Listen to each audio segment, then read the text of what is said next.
मैं शाहिद खान और आप देख रहे हैं हिंदुस्तान टीवी टुडे। आज मौजूद है राजधानी लखनऊ में चारबाग के रेलवे स्टेडियम पे। मेरे पीछे आप ये धरना देख रहे हैं विशाल।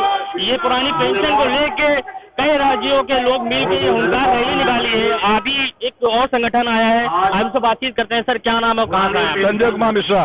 सर कहाँ से आए? जनपद बहराइच। सर ये पुरानी पेंशन की मांग जो आप लोग की इतनी पुरानी है, सरकार उस पर बड़ा गोलमोल रवैया करे, क्लियर नहीं करे, उसको लेकर क्या करना चाहिए? 1/4/2005 के बाद से यूपी गवर्नमेंट के लोगों को पुरानी पेंशन बंद कर दी गई, जबकि यही योगी आदित्यनाथ जब विपक्ष में थे, जिन्होंने सरकार को लिखा था कि पुरानी पेंशन बहाल की जाए। रक्षा मंत्री माननीय राजनाथ सिंह ने भी लिखा था कि पुरानी पेंशन बहाल की जाए। आज जब इस सत्ता में आए हैं तो हम लोगों की बातों को नहीं सुन रहे हैं। उसके अंदर हमारी पुरानी पेंशन बहाल होकर रहेगी, जैसा कि छत्तीसगढ़, कर्नाटक, हिमाचल प्रदेश, पंजाब और झारखंड, अन्य जहाँ गैर बीजेपी शासित राज्य है वहाँ पे लागू कर दी गई है। बीजेपी ने अपने शासित राज्यों में नहीं राज। इसीलिए 2024 का जो चुनाव आने वाला है तो हम इनको सचेत कर रहे हैं कि सचेत हो जाए, अन्यथा 2024 के अंदर इनकी कुर्सी भी जा सकती है पुरानी पेंशन के नाम पर। जैसा कि कांग्रेस के नेताओं ने, येदियुरप्पा ने भी आपके कर्नाटक में कहा कि हमको ओपीएस और एनपीएस के चक्कर में मेरी सरकार चली गई कर्नाटक के अंदर। ये येदियुरप्पा ने जो कर्नाटक में कांग्रेस के नेता, उन्होंने ये बात कही। पुरानी पेंशन की मांग को लेके आप देख सकते हैं इतनी बड़ी संख्या में लखनऊ के रेलवे स्टेडियम पे लोग इकट्ठा हुए हैं, मगर सरकार है वो अपने जिद्दी रवैये में अड़ी है। वो एनपीएस को लागू करना चाहती है, जबकि आप देख सकते हैं ये राज कर्मचारी कम से कम 45 संगठन के लोग हैं जो इस नई एनपीएस को विरोध कर रहे हैं और ओपीएस की मांग कर। बातचीत करने के लिए और भी कुछ लोग आए हैं, बातचीत करते हैं, जानते हैं। सर कहाँ से आए हैं और क्या नाम है? मैं प्रकाश गुप्ता, अधीनस्थ कृषि सेवा संघ के जिला अध्यक्ष जौनपुर, राज्य कर्मचारी संयुक्त परिषद के उपाध्यक्ष जौनपुर हूँ। सर आप ये पुरानी पेंशन की मांग को लेकर लखनऊ में आए हैं, उसको लेके क्या सोचते हैं और क्या कहना है? हमारी मांग एक है, पुरानी पेंशन बहाली होनी चाहिए, क्योंकि सांसद विधायक एक दिन के लिए अगर हो जाते हैं वो हम पुरानी पेंशन ले रहे हैं। इतना अच्छा पुरानी पेंशन है जो वो ले रहे हैं, हमें क्यों नहीं मिल रहा है? वो कहते हैं कि ये नई पेंशन अच्छा है। श्रीमान जी, मैं निवेदन कर रहा हूँ कि इनको पहले नई पेंशन दिया जाए, हमें पुरानी पेंशन मिलना चाहिए। उनका तर्क है कहने का कि राज्य सरकारों को, केंद्र सरकार पे काफी बोझ पड़ जाएगा अगर पुरानी पेंशन बहाली का। ये एक दिन के लिए अगर विधायक होते हैं तो पुरानी पेंशन ले रहे हैं, 5 बार की विधायक होते हैं तो 5 बार ले रहे हैं।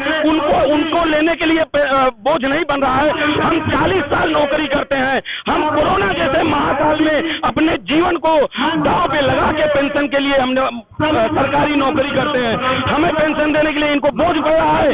इनसे मैं सरकार से निवेदन करता हूं कि अगर आपको बोझ लगता है तो 150 साल पहले जब पुरानी पेंशन मिल रही थी तब क्यों नहीं बोझ लग रहा था?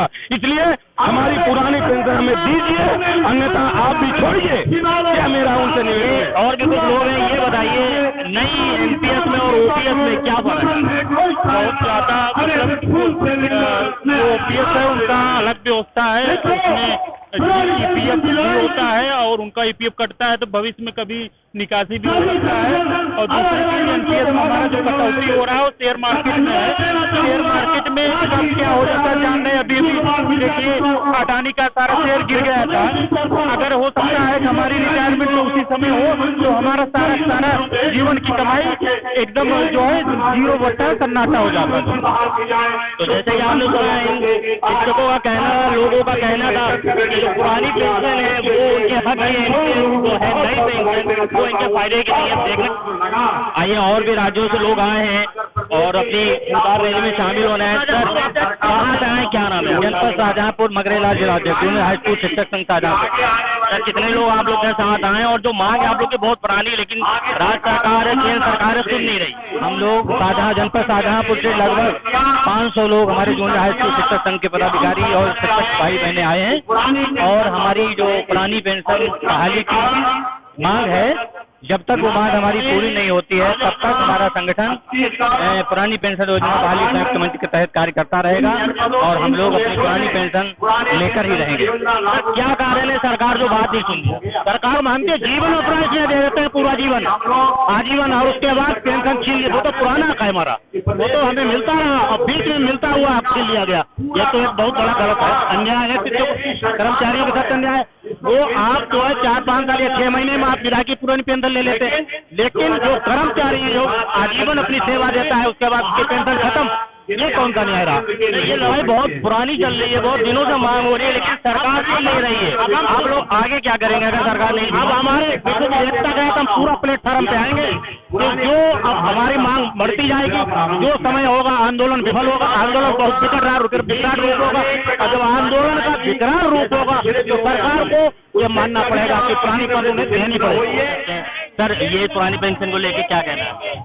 पुरानी पेंशन जो एक जीविका के लिए, हर मनुष्य के लिए आवश्यक है, तो हम कम से कम अपने जीवन का 30 से 35 वर्ष उसमें खोते हैं। तो हमारे खुद का भरण पोषण करने के लिए जो अंत समय पे हमारे हाथ पैर सब कुछ शिथिल हो जाने के बावजूद हमें पेंशन की आवश्यकता रहती है, तो हमें मूलभूत पेंशन के लिए सरकार आप इस हालत में है, लेकिन सरकार किसी तरह की रवैया सुन नहीं रही है, आप लोगों की मांग नहीं कर रही है, उसके लिए क्या कहना चाहिए? अब सरकार से बार बार रिक्वेस्ट कर रहे हैं, मांग कर रहे हैं कि ये सभी के लिए आवश्यक है। अब देखो सरकार कब सुनती है, हम तो अपना काम कर रहे हैं। सर, वो तो कहते हैं कि मोदी जी अपनी मन की बात कहते हैं, लेकिन आप लोग की बात नहीं सुनते हैं, उसको लेकर क्या कहना? एक ना एक दिन सुनना तो पड़ेगा, अब आज नहीं सुनेंगे तो कल सुनेंगे। ऐसा तो नहीं इलेक्शन आ रहा है 24 का, वहाँ हामी भर दें और आप लोग माने, फिर बाद में इस चीज को रोका जाए।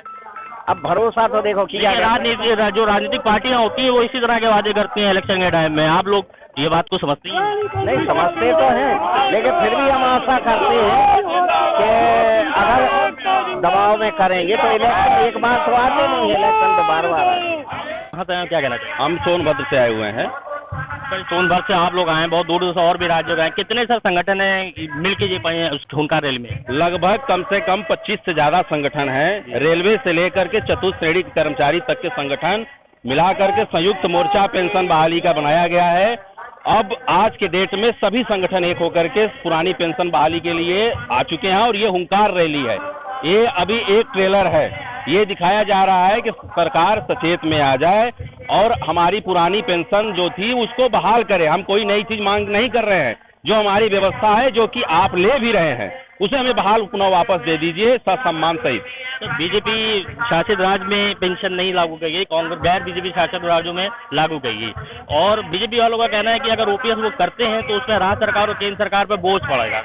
देखिए, बीजेपी शासित राज्यों में जहां पर भी पेंशन बहाल नहीं कर रहे हैं वहां पे इनको आने वाले समय में चुनाव में भी परिणाम दिख रहा है।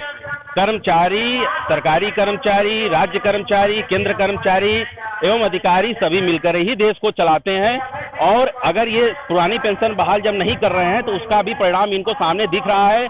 आने वाले जो चुनाव है, जो हमारा कर्तव्य होगा हम वो करेंगे, अगर ये अभी नहीं सचेत में आए तो। रह गई बात, ये कहते हैं कि हमारे ऊपर बोझ पड़ता है, अतिरिक्त बोझ पड़ता है, इनके ऊपर कोई बोझ नहीं पड़ता है। इस समय जो एनपीएस दे रहे हैं, ये जो पैसा है ये चला जा रहा है शेयर मार्केट में, एक उद्योगपतियों के पास चला जा रहा है, 10% हमारा कटता है, 14% दे देते हैं और दोनों कहीं और चला जाता है, जिसका कोई भविष्य निर्धारित नहीं है। जिनकी सरकार है, योगी जी कहते हैं कि सबके हित, सबके साथ सबका विकास की बात होती है, लेकिन आप लोग को जब देखो यहाँ पे कई वक्त हो गया, आप लोग पुरानी पेंशन की मांग करें, लेकिन सरकार सुन नहीं रही। सरकार सुन नहीं रही है, और सरकार अगर अब सुनेगी, सरकार नहीं सुनेगी तो उसका परिणाम उसको सरकार को दिख रहा है। सरकार को बताने की जरूरत नहीं है, और हमें आप अन्य काम जो आप कर रहे हैं वो आप काम करते जाइए, देश हित में करते जाइए, जनता हित में करते जाइए, उसके लिए सभी लोग, कुछ हम लोग भी जनता है। लेकिन जो कर्मचारियों का हक है उसको आप पुनः वापस करिए। और जो अभी आपने कहा कि जो ये कहते हैं नुकसान होता है, नुकसान इनको एनपीएस में है। एनपीएस, क्योंकि जब हमारी जो पुरानी पेंशन की जो व्यवस्था है उसमें जो हमारा 10% जो हमारा जीपीएफ करता है वो सरकार पर 20 से 25 साल 30 साल यूज करती है। उस पैसे का कहीं न कहीं सेवा कार्य में लगाती है, उद्योग लगाती है, और उसका हमको प्रतिफल 20 से 25 साल बाद देती है। लेकिन आज जो पैसा जमा हो रहा है सीधे सीधे उद्योगपतियों के पास जा रहा है। अब वो शेयर मार्केट कभी डाउन होगा, कभी अप होगा, उसका कोई गारंटी नहीं है। 1200, 1500, 1000, 4000 पेंशन मिल रही है लोगों को। तो क्या राज कर्मचारियों का मन है कि अगर सरकार नहीं मारेगी तो उनको वोट की चोट दी जाएगी? बिल्कुल, हम लोग वोट की चोट देने के लिए तैयार हैं। बिल्कुल, जो है हम चंदौली से हैं, चंदौली के जिलाध्यक्ष हैं, और वहाँ से भी सैकड़ों की संख्या में आए हुए हैं। और रेलवे के नेतृत्व में पूरे देश के राष्ट्रीय जो है संगठन और प्रांतीय संगठन मिलके एक फोरम बनाया इन्होंने कि अब हम किसी भी तरह 2023 में पेंशन लेकर के रहेंगे। सर, लखनऊ में आए दिन धरना प्रदर्शन अपनी मांगों को लेकर कई राज्य कर्मचारी अपने विभाग की प्रदर्शन करते रहते हैं। अभी माध्यमिक शिक्षा के लोग बैठे हैं, अब इको गार्डन पर नहीं करके अलग अलग अपने कार्यालय में, राज्य सरकार के जो कार्यालय है उसमें आके करने, क्या लगता है इस तरह का कोई दबाव पड़ेगा सरकार को? मैं आपको बता दूं कि अभी तक सभी संगठन अलग अलग करते थे अपने अपने मंच से, लेकिन इस बार जो फोरम बना, जो मंच बना है, उसमें करीब 45 से 50 संगठन जो केंद्रीय और राज्य स्तर के हैं उनका एक फोरम बना हुआ है, और जिसमें रेलवे जिसको लीड कर रहा है। और ये जानते हैं कि जिस चीज को रेलवे लीड करता है वह मांग जो कि पूरी होती है। हमें अपनी मांग से मतलब है, सांसद को मिले, विधायक को मिले, पुरानी पेंशन मिले, 2 पेंशन दो, 4 पेंशन दो, उससे हमें कोई मतलब नहीं। हमें पेंशन दो, आप अगर ले रहे हो हमें भी दो। आप 45% तक कर रहे हो, हम जो है जो हमारा रिटायरमेंट का 50% तक जो है हमें पेंशन चाहिए। और जब 4-5 सरकारें दे सकती है, राज्य सरकारें, तो आप क्यों नहीं दे सकते? और दूसरी बात ये कहते हैं कि नुकसान हो रहा है। किस तरह नुकसान? आप कह रहे हो कि हम 14% जो कि हो गई है, और उसी संवेदनशीलता को जागृत करने के लिए देश के सारे कर्मचारी संगठन एक मंच पे आए, और पेंशन जब तक नहीं मिलेगी यह आंदोलन राज्य से लेकर के केंद्र तक। और रेलवे ने कहा है कि अगर पेंशन नहीं तो रेल नहीं, और रेल का चक्का जाम तक का जो है कि आंदोलन उन्होंने जो है घोषित कर रखा है। यह अंतिम निर्णय होगा कि रेल का चक्का जाम भी किया जाएगा। तो जैसे कि आपने सुना, इन राज्य कर्मचारियों का साफ कहना था अगर सरकार इनकी मांग नहीं करेगी तो ये वोट का चोट इस बार देंगे और अपनी मांगों को जरूर पूरी करवाएंगे।